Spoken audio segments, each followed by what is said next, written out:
Hello.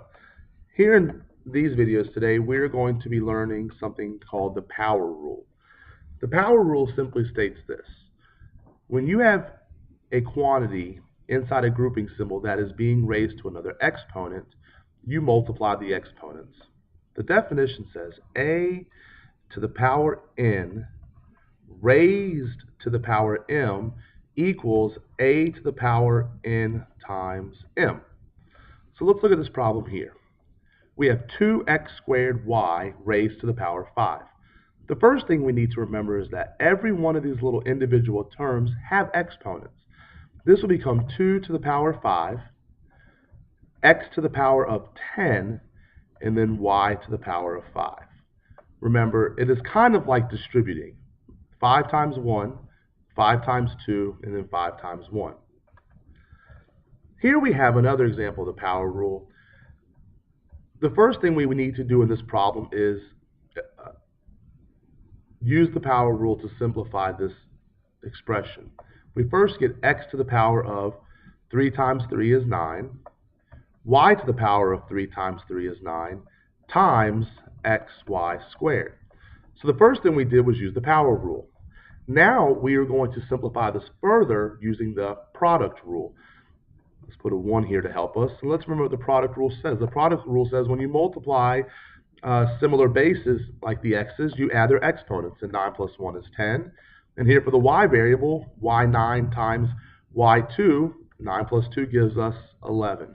So this is an example of when you have to first use the power rule to simplify this expression, and then you use the product rule to clean it up. Remember, simplifying is not done until you only have one of each variable. So at this level here, we were not done because I had two variables of x's and two variables of y. Now this final answer is simplified. Here's another example. We have a power rule we have to do in this first term. It looks like we have a power rule to do here, which we must do first. We have some subtracting we need to look at, and it looks like we have some multiplying going on. Let's see what we got here.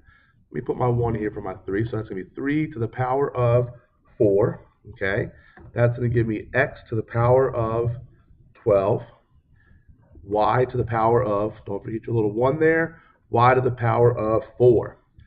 Subtract. What do we have? What are we subtracting from this? 7 to the power of 2, because 1 times 2 is 2, x to the power of 10, and y to the power of 2, and that is going to be multiplied by x squared, y squared. Okay. What's next? Well, we can try to simplify some of these if we like. 3 to the power 4 is 81. 7 to the power 2 is 49.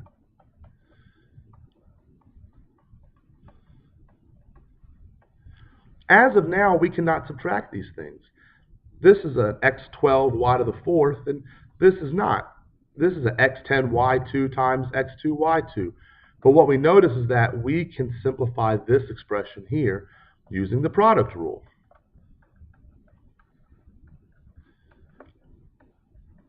So x to the 10 times x to the 2, you add those and you get 12. Y to the second times y to the second gives us y to the 4th. Now when we look at this, look at our variable parts. Each of these terms have the part x to the 12th, y to the 4th, and so now we can actually go on to simplify this by simply completing 81 subtract 49, and that'll leave us with a value of 32. So what do we do first? One more time. We did the power rule on these two terms here. I simplified the bases that were numbers because we know what those evaluate to. After I did the power rule and simplified, I used the product rule here, so I would be able to combine this. And notice after I used the product rule on the right side, I was able then to combine these using subtraction. Last problem we're going to look at is an application. The first thing we want to do is find the perimeter of this rectangle. In the perimeter, what we know to do is we add all sides up. First thing I'm going to do here is label my other two sides of my rectangle. So what do we have here? We have 5x squared plus another 5x squared. Those are my widths.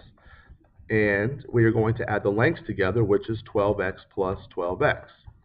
Well, when adding, we notice again that these two terms will be allowed to add together because they both have the part x squared. So 5 plus 5 is 10. We look here at these terms, and we are allowed to add these together because they both have the part of x. So 12x plus 12x is a positive 24x. So the perimeter of this rectangle is 10x squared plus 24x. So we did that. Now we need to find the area.